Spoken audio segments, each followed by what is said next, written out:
Bismillahirrahmanirrahim. Assalamualaikum warahmatullahi wabarakatuh. Saudara pemirsa channel terpilih MTA TV dimanapun Anda berada, puji syukur Alhamdulillah senantiasa kita panjatkan kehadirat ilahi Rabbi Allah SWT atas genap karunia nikmat dan juga rahmatnya untuk kita semua di perjumpaan siang hari ini.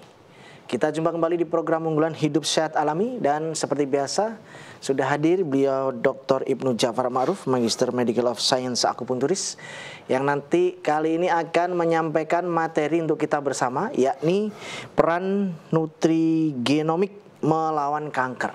Nah, sangat penting sekali untuk kita ketahui, dan silakan nanti Anda bisa berinteraksi di line telepon 0271 679 3000, SMS ataupun di WA kami di 08 11 255 3000. Assalamualaikum warahmatullahi wabarakatuh. Waalaikumsalam warahmatullahi wabarakatuh. Kabar baik dan sehat, Dok? Sehat, alhamdulillah. Baru pulang dari Jazirah Arab. Alumni. Alumni, ya, baik. Peran nutrigenomik melawan kanker. Wah, ini baru dengar ini, Dok. Silakan, Dok, materinya. Bismillahirrahmanirrahim. Assalamualaikum warahmatullahi wabarakatuh. Innal hamdalillah nahmadu wa nasta'inu wa nastaghfiruh wa na'udzubillahi min shururi anfusina wa min sayyiati a'malina may yahdihillahu fala mudhillalah wa may yudlil fala hadiyalah. Asyhadu an la ilaha illallah wahdahu la syarikalah wa asyhadu anna Muhammadan abduhu wa rasuluh. Allahumma shalli wa sallim wa barik ala Muhammad wa alihi wa sahbihi ajmain. A'udzu billahi minasyaitonir rajim. Bismillahirrahmanirrahim. Wa nunazzilu minal Qur'ani ma huwa shifaa'u wa rahmatul lil mu'minin. Wa rahmatul lil mu'minina wa la yazidud dhalimina ila khosara. Wa qala idzan rabbi shrah li sadri wa yassir li amri wa hlul 'uqdatam min lisani yafqahu qawli, amma ba'du. Bapak, Ibu, dan saudara semuanya, pertama-tama marilah kita panjatkan puji syukur kehadirat Allah Subhanahu wa Ta'ala. Allah telah melimpahkan barokahnya, inayahnya, petunjuk, nikmat iman, nikmat Islam, nikmat sehat, nikmat kesempatan, dan masih banyak nikmat yang lain yang Allah berikan kepada kita. Seandainya kita menghitung, wa in ta'udzu nikmatallahi la tuhsuha. Sungguh tidak akan bisa menghitung karena luar biasa nikmat Allah yang diberikan kepada kita. Bapak, Ibu, dan saudaraku semuanya, alhamdulillah siang hari ini kita masih diberi kesehatan, kesempatan sehingga bisa menjalankan aktivitas kita, terutama dalam siang hari ini kita membahas masalah-masalah kesehatan yang kita rangkum di Hidup Sehat Alami. Kali ini membawa tema, sebenarnya temanya sederhana, tidak seperti itu ya, jadi peran antioksidan melawan kanker, gitu aja. Kalau nutrigenomik itu sangat ilmiah, sangat biasanya di kampus-kampus. Ini kita sederhanakan peran antioksidan melawan kanker. Jadi memang dalam Al-Quran juga Allah berfirman dalam surat Asy-Syu'ara ayat 7, awalam yaro ilal ardi kam ambatna fiha min kulli zaujin karim. Apakah mereka tidak memperhatikan bumi, betapa banyak kami telah menumbuhkan di sana segala jenis tanaman yang tumbuh baik? Artinya bahwa dengan firman Allah itu kita suruh berpikir, suruh mengambil pelajaran, suruh memperhatikan. Namanya memperhatikan tidak hanya sekedar melihat. Namanya memperhatikan itu dengan cermat. Kita teliti, kita urai apa itu biokimia yang ada di situ, apa unsurnya, vitaminnya, dan itulah diperhatikan. Kemudian manfaatnya terhadap kehidupan makhluk yang ada di bumi ini. Jadi suruh memperhatikan semua yang ada, tumbuhan yang hidup di alam ini, baik itu dari tanaman, baik itu dari buah-buahan, jenis sayuran, jenis buahan, termasuk juga makhluk hidup yang ada di bumi. Suruh memperhatikan. Namanya memperhatikan tidak hanya sekedar melihat. Melihat dengan seksama, melihat dengan detail. Ya, unsur yang ada yang terkandung, kemudian juga manfaatnya. Kemudian dalam ayat yang lain di dalam surat An-Nahl ayat 13 juga Allah berfirman, wa ma dara'alakum fil ardi mukhtalifan alwanuhu inna fi dzalika la'ayatan liqaumin yatadzakkarun. Wa ma dara'alakum fil ardi mukhtalifan alwanuhu. Dia juga mengendalikan apa yang Dia ciptakan untukmu di bumi ini dengan berbagai jenis dan macam warnanya.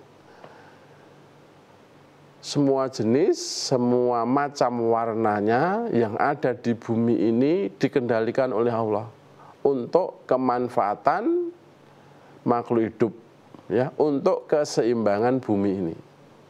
Ini luar biasa. Maka kita suruh memperhatikan, suruh mempelajari, suruh meneliti dengan detail, dengan seksama. Kemudian Bapak, Ibu dan semuanya, jadi sesuai dengan tema kita bahwa kanker itu pasti ganas, ya, namanya kanker. Nah ini 10 kanker terbanyak di dunia dan di Indonesia. Ya. Yang terbanyak adalah kanker payudara. Yang kedua adalah kanker paru-paru. Yang ketiga adalah kanker serviks. Yang keempat adalah kanker nasofaring. Yang kelima adalah limfoma, ya, non-Hodgkin, kemudian tiroid, kemudian leukemia, kanker darah, kanker rektum, kanker kolon usus besar, dan kanker hati. Ini 10 kanker yang ada di dunia dan di Indonesia. Dan kanker itu penyebab kematian nomor 3. Nomor 1 jantung, nomor 2 stroke, dan nomor 3 kanker. Nah, kanker ini yang paling banyak adalah kanker payudara. Kalau bapak-bapak, kanker prostat tentunya, ya, kanker prostat. Kemudian ini Bapak Kanker Dunia, Dr. Warbrook, ya, beliau mengatakan bahwa semua kanker itu mengalami 2 kondisi dasar. Yang pertama asidosis, artinya dalam keadaan asam, dan hipoksia. Hipoksia itu kekurangan oksigen. Beliau juga mengatakan kanker atau jaringan kanker, ya, dia itu bisa hidup di keadaan asam, sedang jaringan sehat dia itu hidup di dalam keadaan basa. Dan beliau mengatakan juga bahwa penyakit tidak bisa hidup dalam tubuh yang keadaannya itu basa. Jadi Bapak Kanker Dunia, beliau Dr. Otto Warbrook ini mendapat hadiah Nobel tahun 1931 karena meneliti untuk penemuan kanker. Nah, apa kanker itu? Menurut Kemenkes bahwa kanker itu adalah penyakit yang tidak menular, yang ditandai pertumbuhan adanya sel atau jaringan abnormal yang bersifat ganas. Ini kanker. Tumbuh cepat, tidak terkendali, menyebar ke tempat lain atau tubuh penderita melalui pembuluh darah dan limfe. Sel kanker bersifat ganas, dapat menginvasi dan merusak jaringan sehat sekitarnya. Sifat kanker itu, Bapak, Ibu, dan saudara semuanya, dia punya sifat yaitu angiogenesis. Jadi membentuk pembuluh darah baru. Nah ini. Jadi membentuk pembuluh darah baru. Inilah sifat kanker. Jadi kanker itu cerdas memang. Kemudian makanan sel kanker adalah glukosa dan glutamin. Nah ini kata kunci, ya.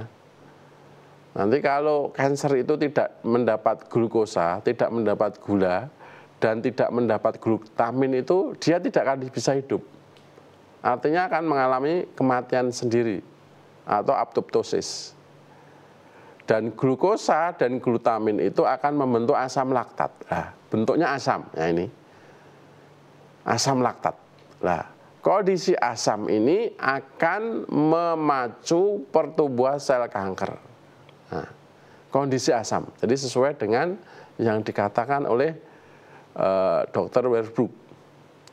Pertumbuhannya secara eksponen, pertumbuhannya sangat cepat, 16.000 kali. Nah, asam laktat juga menurunkan imun sistem. Sehingga semua makanan yang pH-nya rendah, yang bersifat asam itu mengandung tinggi glukosa. Nah, makanya dalam kesempatan yang bahagia ini, yang baik ini, Bapak, Ibu, dan saudaraku semuanya, kita akan mengenal makanan-makanan apa yang kandungan basanya tinggi, juga kandungan asamnya tinggi.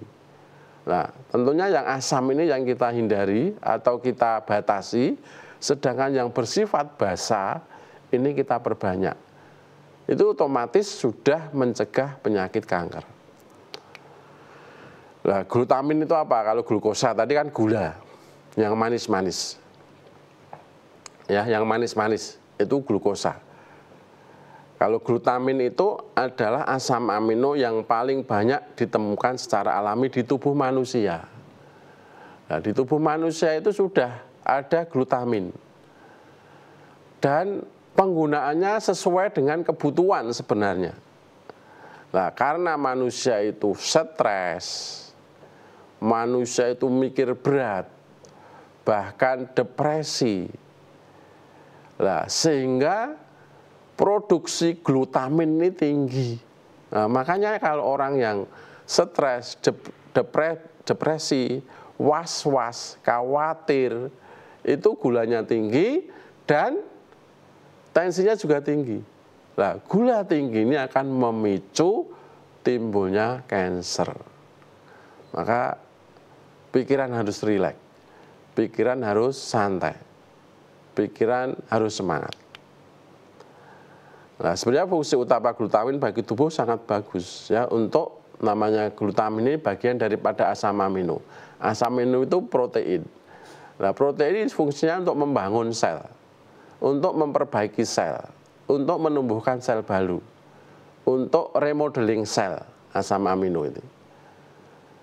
Tapi karena produksinya berlebihan, karena ada stres salah satunya, karena ada depresi, nah, sehingga produksinya berlebihan justru tidak baik untuk tubuh. Nah, sebenarnya tubuh ini sudah dirancang oleh Allah. Ya, namanya apoptosis. Apoptosis itu kematian sel secara terprogram yang terjadi secara normal selama proses perkembangan dan penuaan semua jaringan tubuh. Bersifat alamiah, bersifat spontan, bersifat terprogram. Siapa yang memogram? Allah Subhanahu wa Ta'ala.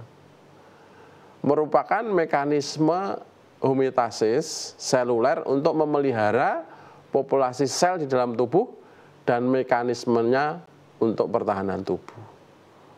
Nah, ini sudah diprogram. Tapi kadang manusia itu justru membuat tubuh ini tidak seimbang. Salah satunya dengan gaya hidup. Yang kedua, faktor lingkungan. Yang ketiga tadi, ya mungkin dari stres dan lain sebagainya. Sehingga tubuh ini tidak seimbang. Nah, kalau tubuh tidak seimbang, maka penyakit apapun itu akan muncul. Sebenarnya Allah sudah membuat keseimbangan. Nah, ini juga Dr. Werbrook juga mengatakan bahwa tidak ada penyakit ya, termasuk kanker. Dia tidak bisa eksis, tidak bisa tumbuh baik dalam lingkungan yang basah. Nah, ini beliau mengatakan seperti itu. Ya. Dr. Werbrook mengatakan bahwa tidak ada penyakit, termasuk kanker. Dan Cancer itu tidak bisa eksis, atau cancer itu hidupnya hanya di dalam lingkungan asam. Nah, di lingkungan basa tidak bisa hidup. Nah, beliau mendapat hadiah Nobel tahun 1931 dalam penemuan untuk kanker. Nah, penyebabnya apa? Kanker tadi banyak ya, terutama lingkungan ya, lingkungan dan gaya hidup. Nah ini, gaya hidup itu termasuk pola makan, pola pikir, pola olahraga, pola istirahat. Nah, kalau lingkungan paparan radiasi ya misalnya, lingkungan itu termasuk polusi udara. Polusi udara itu bermacam-macam sebabnya, dari polusi rumah tangga, polusi kendaraan, polusi pabrik, termasuk rokok. Ya, asap rokok ini polusi. Itu juga menyebabkan radikal bebas. Lah, radikal bebas ini salah satu penyebab kanker. Termasuk juga makanan. Ya, makanan yang siap saji, yang fast food, junk food, yang mengalami proses food, yang ada zat pewarna, pengenyal, perasa, pengawet, pemanis, ya, itu semuanya mengandung radikal bebas. Nah, sehingga juga bisa memicu timbulnya daripada kanker.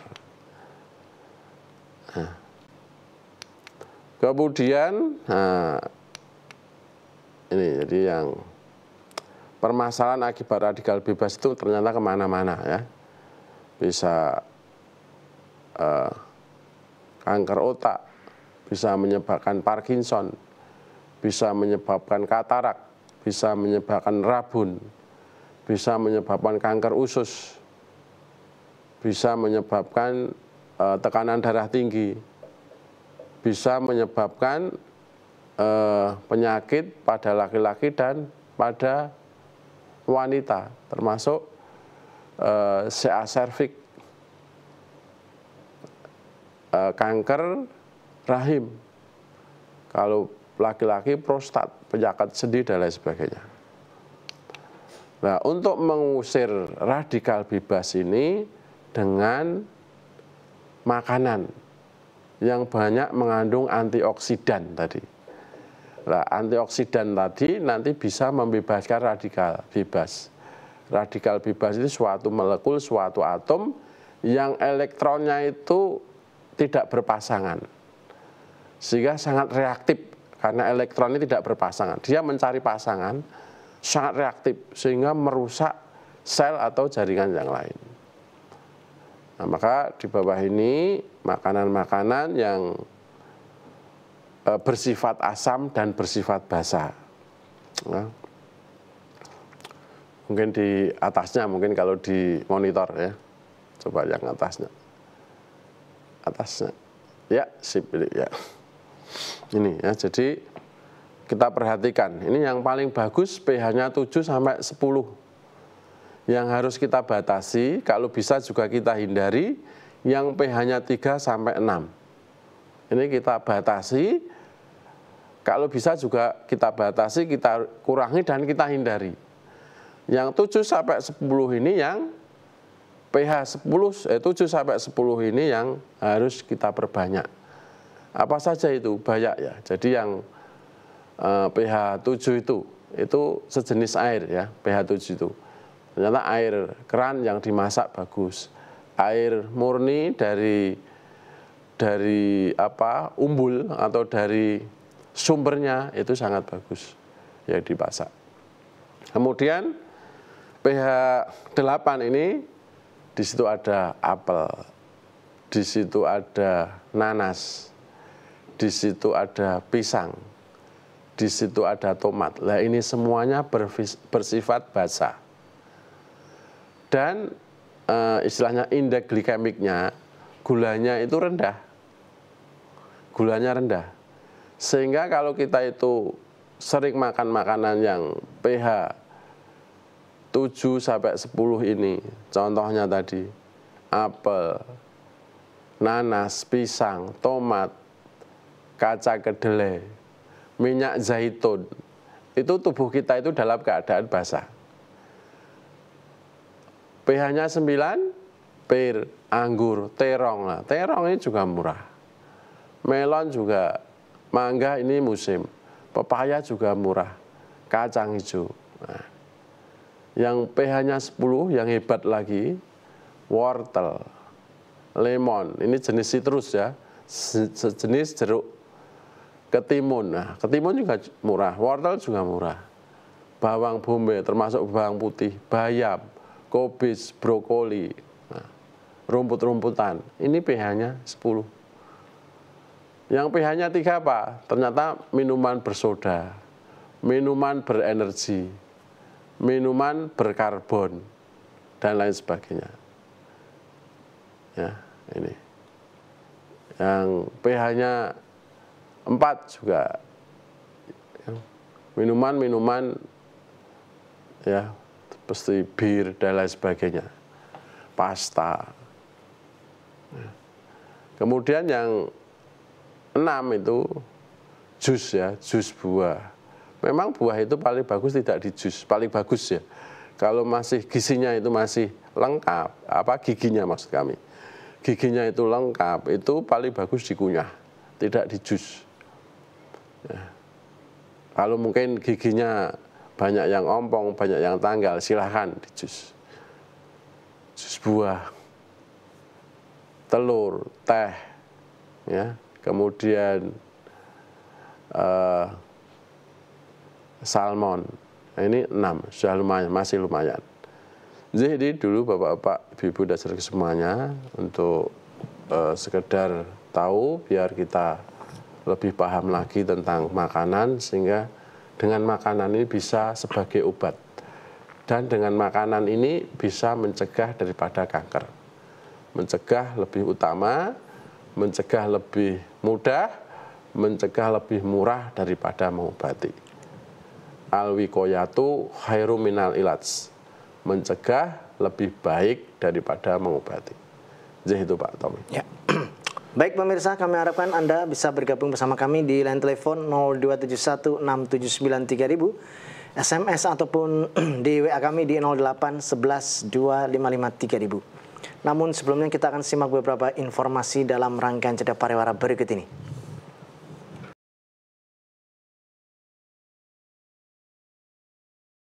Baik saudaraku pemirsa channel terpilih MTA TV dimanapun Anda berada, terima kasih Anda masih setia bersama kami khususnya di program unggulan Hidup Sehat Alami siang hari ini. Kami persilahkan di line telepon 6793000 Anda bisa bergabung. Halo, assalamualaikum. Halo, assalamualaikum.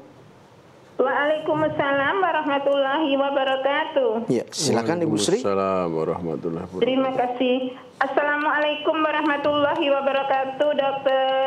Waalaikumsalam warahmatullahi wabarakatuh. Silahkan Bu Sri yang ada di Pacitan. Jadi dok, terima kasih.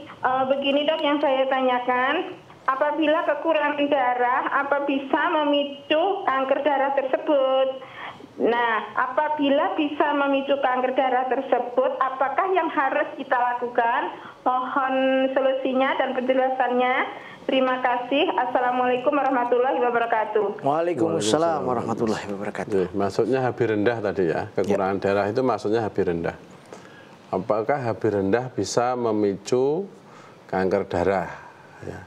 Jadi memang kalau HB rendah itu kurang bagus untuk tubuh secara umum, karena HB itu ya fungsinya untuk mendorong oksigen, nutrisi, sari-sari makanan ini sampai ke sel. Itu fungsi HB, hemoglobin dalam darah, salah satunya. Jadi mendorong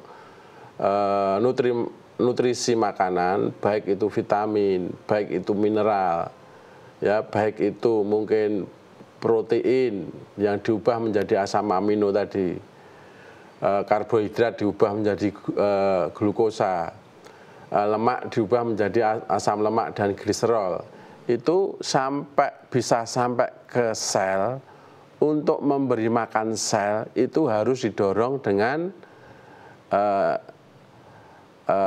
oksigen yang ada di dalam darah.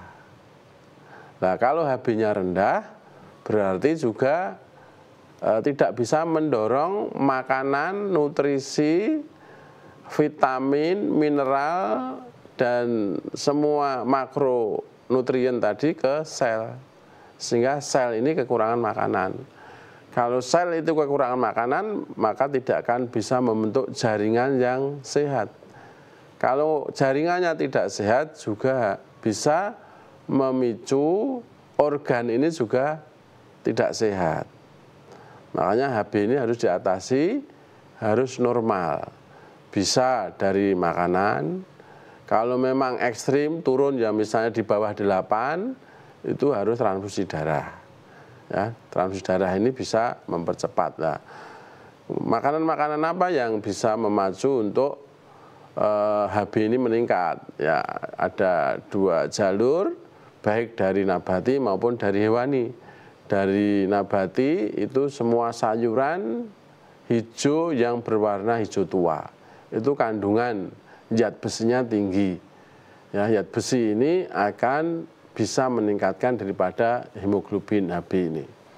Kemudian kalau dari hewani mungkin hati sapi, ya, itu kemudian telur, daging, nah itu juga bisa untuk meningkatkan Hb. Jadi itu Bu Sri, jadi maka Hb yang rendah itu harus diatasi karena akan memicu berpotensi berpengaruh pada organ yang lain, termasuk jantung, termasuk ginjal, mungkin termasuk paru-paru.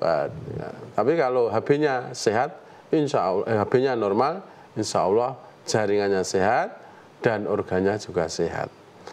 Itu Bu Sri yang ada di Pacitan, mudah-mudahan bisa dipahami. Ya, kita beroleh di WA Dok ya, dari saudara kita yang ada di Sragen, menanyakan herbal apa Dok untuk memperlancar haid usia 38 tahun, pakai KB IUD sudah 3 tahun. Ya. Jadi, biasanya silahkan, ya. Biasanya memang haid selalu terlambat beberapa hari Dok, tapi bulan ini haidnya flek sedikit-sedikit dan lama hingga 2 pekan lebih. Mohon solusi herbal apa yang tepat untuk memperlancar haid usia 38. Iya, baik ya. Ibu Suyatmi ya tadi? Bukan, tidak ada identitasnya. Oh, tidak ada identitas. Sragen. Oh ya. Jadi memang harus dicari penyebabnya dulu. Jadi memang paling sering haid yang tidak normal itu karena hormonal. Ya. Nah, ini menggunakan KB IUD. Jadi sebenarnya itu sudah KB yang non hormonal, sudah bagus, sudah tepat, artinya pilihannya sudah tepat. Tapi memang kadang tadi diterangkan di akhir, kadang memang juga tidak normal, ada keterlambatan. Jadi ini harus dicari. Secara umum herbal atau makanan apa saja yang bisa menormalkan hormon tentunya. Tentunya makanan-makanan yang banyak mengandung vitamin E, banyak mengandung vitamin C, banyak mengandung vitamin B, juga banyak mengandung mineral ya, misalnya seng. Nah, itu ada di ini. Biasa kami itu menyebut 7K. Vitamin 7K. Kenikir, kemangi, kecambah, kelor, kacang tanah, ya, kemudian kemangi, kenikir, kecambah, kelor, kacang tanah, yang satunya ketomat. Ini tomat ya, ketomat. Ketomat. Nah, itu banyak mengandung vitamin C, vitamin E, vitamin kemudian juga vitamin B, kemudian juga mineral, termasuk juga mengandung khitan. Nah, khitan ini salah satu fungsinya juga untuk memacu, menormalkan daripada hormon kita. terutama ya hormon-hormon pertumbuhan. Kalau ibu berarti hormon yang ada di ovari, ya. Hormon reproduksi. Kalau bapak-bapak ya di gonad. Nah, termasuk tomat, ya, ketomat. Nah, ini nanti diperbanyak itu. Selain itu juga nanti periksa ke dokter ahli kandungan. Perlu diperiksa karena tadi 2 pekan spotting, flek-flek kan itu nanti kan mengganggu. Apakah itu darah men, darah haid, atau itu darah penyakit istihadah. Nah itu nanti perlu dicari. Nah ibu ini kan juga sudah hafal dengan darah haidnya sendiri. Biasanya ibu-ibu ini paling hafal ya, mungkin merah kehitaman.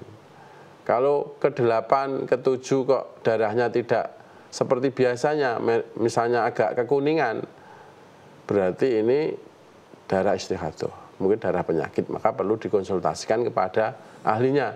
Dalam hal ini adalah dokter ahli kandungan. Jadi itu. Ya. Terima kasih. Berikutnya dari Bu Yatmi di Semin Gunung Kidul. Ulu hati saya kadang sesak untuk bernapas. Obat herbalnya apa, Dok? Habis periksa ke dokter tapi kok masih kambuh. Demikian. Ya. Jadi semua penanganan penyakit itu harus dicari sebabnya. Ya, sebabnya apa dulu? Nah, sebab ini atau istilahnya diagnosis ini harus tegak dulu. Kalau tegak baru diberikan resep gitu loh. Jangan resep dulu. Jadi diagnosisnya tegak, nah, maka ini harus dicari penyebabnya. Ulu hati sering nyeri, nah, itu secara umum paling sering disebabkannya karena asam lambung meningkat. Ya, asam lambungnya meningkat. Asam lambung meningkat sehingga dia itu ke atas, terjadi reflux. Kalau sudah istilah sudah kronis itu bisa namanya GERD. Ya, GERD. Kalau hanya sekali-kali mungkin hanya refleks saja, kemudian peningkatan produksi asam lambung. Nah, produksi asam lambung itu biasanya hampir 90% dipicu karena pikiran. Karena faktor pikiran. Nah, maka nanti yang pertama saran dulu, ibu ini, Bu Suyatmi yang ada di Gunung Kidul ini pikirannya harus, manajemen stresnya harus baik. Pikirannya harus rileks, santai, semeleh, netral, semangat. Style kendu bahasa sekarang. Legowo. Atau lost down saja. Ya, lost down. Ya, di lost ke. Semeleh, netral, semangat, style kendu. Nah, itu insya Allah nanti tidak diobati, sembuh sendiri, membaik sendiri. Nah, itu karena faktor pemicunya itu. Kemudian kalau memang itu produksi asam lambung, herbalnya apa? Cukup dengan madu ya. Jadi madu dicampur dengan air hangat. Nah, pagi itu 1 gelas air hangat dicampur 2 sendok madu. Ya. 2 sendok madu diaduk dengan rata, kemudian diminum. Nanti sore juga, ya sore juga. Mungkin setelah maghrib itu, ya, itu atau ya sore ya setelah maghrib itu juga diulangi lagi. 1 gelas air hangat dicampur dengan 2 sendok madu, diaduk dengan rata, ya bisa diminum. Nah, itu saja sambil tadi pikirannya rileks, nanti juga dikurangi pedas. Dan sementara memang makanan-makanan yang dicerna sulit itu dikurangi, dihindari, dibatasi. Makanan-makanan yang bersumber dari ketan, ya. Jadah, lemper, undi-undi, wajik, tape ketan, dan teman-temannya itu dihindari dulu, ya. Insya Allah nanti akan baik. Selalu berdoa kepada Allah, ikhtiar insan itu ditempuh, ikhtiar ilahi ditempuh, mudah-mudahan ada kecocokan. Itu Bu Suyatmi yang ada di Gunung Kidul, mudah-mudahan bisa dipahami. Ya. Berikutnya Ibu Dian di Semarang. Saya seorang ibu usia 66 tahun sakit frozen shoulder di bahu. Ya. Masih fisioterapi. Pertanyaannya, herbal apa yang membantu penyembuhannya, Dok? Juga tiba-tiba muncul 2 kelenjar kecil di leher, namun tidak sakit. Herbalnya apa yang baik agar tidak berubah sifat kelenjarnya? Keluarga keturunan CA, matur nuwun. Ya, Budian yang ada di Semarang ya. Ya. Ya, jadi yang pertama fisioterapi lanjut ya, dilanjutkan fisioterapi. Ini frozen shoulder ini ya, ada kekakuan di sendi bahu ya, di daerah shoulder. Ada kekakuan, ada batasan gerak. Nah ini kalau sudah menyebut frozen shoulder berarti diagnosisnya sudah tegak, sudah ada diagnosis. Lalu itu obatnya apa? Obat herbalnya, artinya ya obat-obat yang kandungan antiinflamasinya, anti radangnya cukup tinggi. Kemudian juga anti nyerinya, nah, itu banyak ya, banyak di kita, biasanya di temulawak, jahe, kunyit, itu sangat bagus.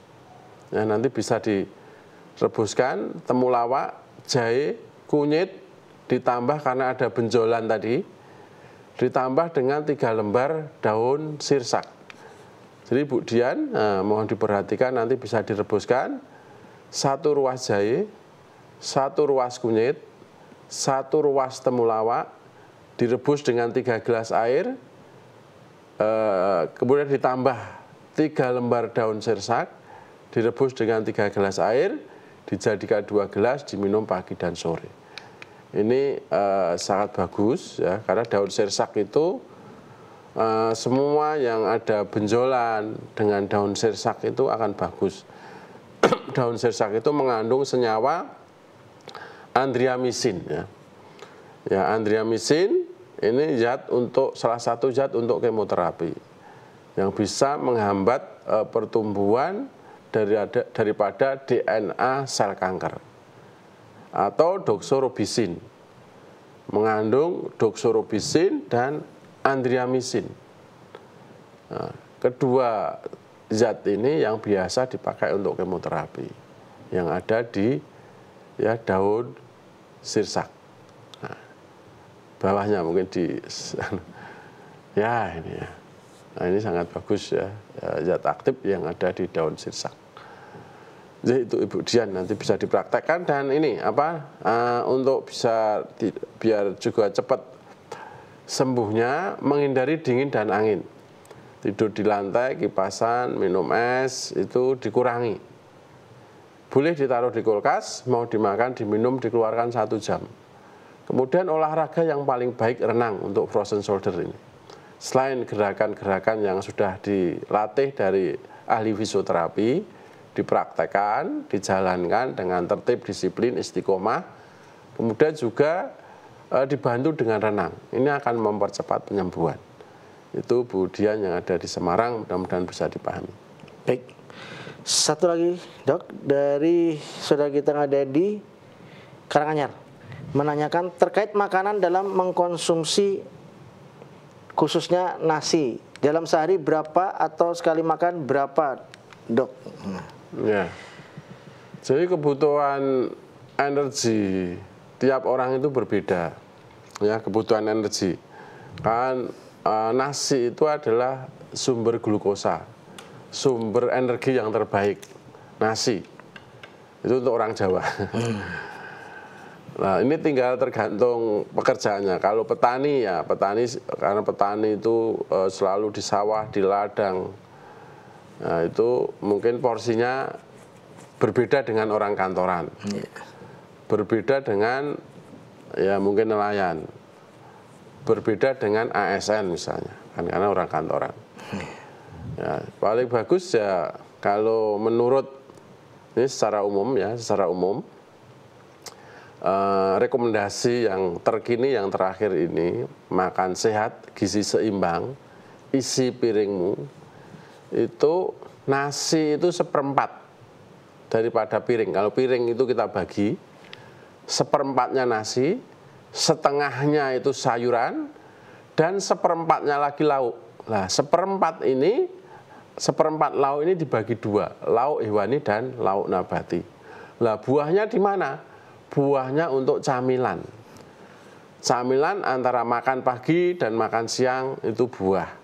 Camilan antara makan siang dan makan malam itu buah. Malam setelah maghrib itu idealnya tidak boleh makan nasi. Bolehnya buah dan air putih. Nanti karena makan nasi dan tidak untuk bekerja, hanya ditumpuk, ya, ditumpuk saja. Sehingga dan juga menguras energi lambung dan organ yang lain. Sebaiknya ya makan terakhir itu ya maghrib, seperti buka puasa itu paling ideal. Paling ideal. Nah, ini juga tergantung dengan pekerjaan, ya, dan lingkungan. Ini paling bagus seperti itu kalau menurut ditinjau dari segi kesehatan. Malam untuk tidur kok makan, ya. Dia hanya disimpan saja, energinya tidak bisa dipecah. Nah, bertumpuk jangan menyebabkan obesitas, kegemukan. Kalau terjadi kegemukan, maka faktor risiko, ya, akan potensi hipertensi, kolesterol tinggi, gula tinggi, dan lain sebagainya.